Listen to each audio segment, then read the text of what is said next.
Welcome to the WRAL Daily Download. I'm your host, Amanda Lamb. In today's episode with WRAL 5 on Your Side producer Pritchard Strong, we're talking about how you can spot hidden cameras. These days, camera technology is so advanced that these cameras, they can be disguised as something as small as a run-of-the-mill USB device. And with so many potential hidden cameras on the market, it can be a little bit scary thinking about staying in a vacation rental, for example, and not knowing if you're being watched. But while there are a lot of small cameras on the market, there are now easy-to-use technical devices that can help you spot these cameras. 5 on Your Side, the team put this technology to the test. Pritchard, welcome to the program. Thank you. So first of all, let's talk about these cameras. How small are they? How are they disguised? And can you buy them online, for example? Yeah, you can absolutely get them Amazon, any other online retailer. And they come in various sizes. Some of them are really small, maybe half-an-inch cubes. Others are a little bit bigger. They have different features. They're magnetic. They can stick to different stuff. And yeah, they come in all shapes and kind of sizes. We got a couple that were disguised. One is a USB adapter that you'd plug into the wall, and if you actually plug a USB cord into it, it'll charge something. It actually works as a charger. Another one that we got was hidden as a smoke detector. It's something that you can put way up high on the ceiling that's really not noticeable, but is recording video directly down below it. So all sorts of different sizes and kind of covert options for some of these cameras. And I'm sure there's a ton of reasons people use hidden cameras. I mean, one comes to mind if you have teenagers and you're out of town, or you have people working in your home. What are some of the reasons you came across? And I'm assuming this is legal. I mean, if it's your home, right? Yeah, it is. And I mean, there are plenty of legitimate reasons to have these cameras, keeping an eye on kids or pets. If there's been a rash of car break-ins in your neighborhood, you could set one of these on motion detecting, put it outside, point it at your car. And if anybody came pulling on the handle, you'd get a recording. If an animal is eating your garden and you want to know what it is, you could do that. A lot of these are marketed for sports. They can be attached to a bike or a helmet to record activities, things like that. So, yeah, plenty of legitimate reasons These are on the market. And not that different from a Ring doorbell, especially when you're looking at the perimeter of your property.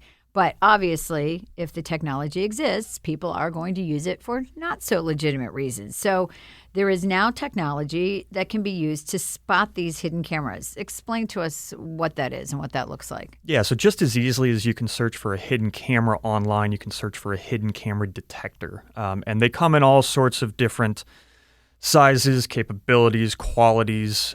We went ahead and got 2 of them that seemed distinctly different. One of them looks about the size of a walkie-talkie. It's got an antenna on it, a dial on top that kind of lets you adjust the sensitivity. And 2 of the key features that we tested were signal detection, what signals are being put off by different devices. These are supposed to pick up on that when near them. And also, it's got a light and lens that helps you spot the lens of a camera. So it reflects light, a red light off of the lens of a camera, kind of highlights it when it hits it, and makes it a little bit easier to see and find. The other detector that we got was, looks more like a large USB. It's a little more automated. It's easier to operate. In our experience, it didn't work quite as well, but does have some adjustments you can make. And both of them had features that were helpful through this search. Great. Well, we're going to talk about what you found after the break. Welcome back to the WRAL Daily Download. So you've got these devices that you used in your test. They're on the desk here in front of us. And like you said, one looks a little bit like a walkie-talkie, but not very big. You can hold it in your hand. And the other kind of looks like a giant USB. So explain the test you did. What was the process? Where did you put the cameras? And how did you use these different devices? So we tested these out for a while ahead of the actual test to see how they responded to different cameras and things like that. And then what we did is we took 4 different types of cameras. So some that gave off Wi-Fi signal, others that recorded straight to an SD card, some that were, like we were talking about, disguised as a USB or a smoke detector. We hid them in 2 rooms in a home.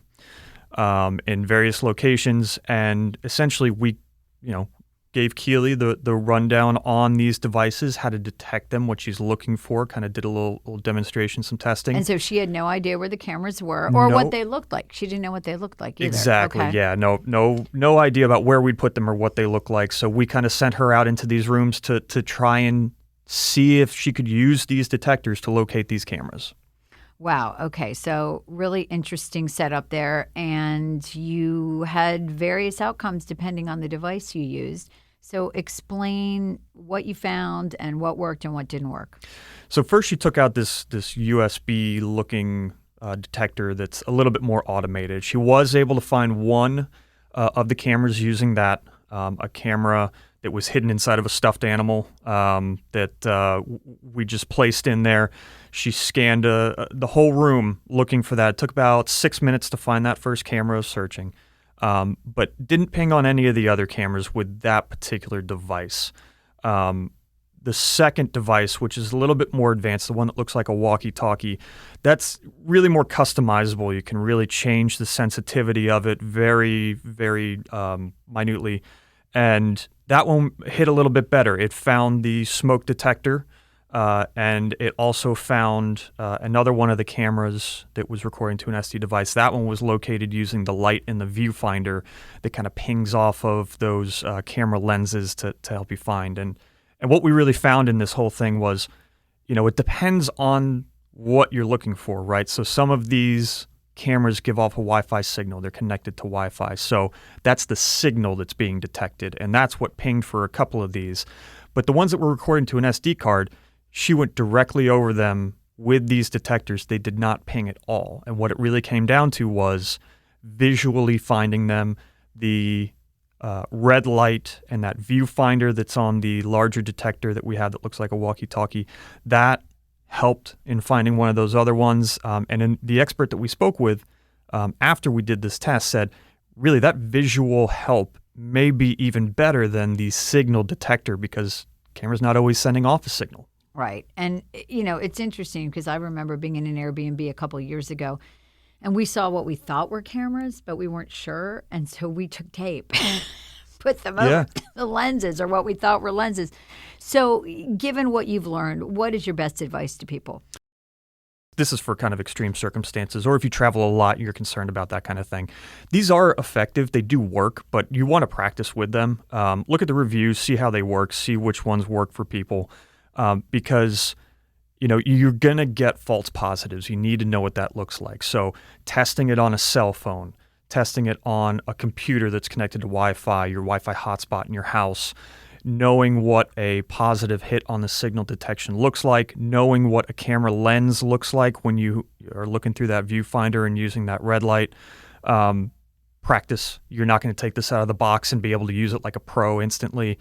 And I mean, these are about $40-$50 online. So, if it gives you peace of mind, it's not going to break the bank. But, really be sure, you want to be sure that you're looking at a camera or something along those lines before you start calling police or anything like that or getting a hotel involved. But like you said, it can give you peace of mind if you have concerns. Well, thank you so much for explaining this and bringing awareness to this technology and letting people know how it works. For more news from WRAL, sign up for the WRAL Morning Briefing newsletter. You'll be informed and ready to face the day with one concise email. Sign up at WRAL.com/newsletter. As always, thanks for listening to the WRAL Daily Download.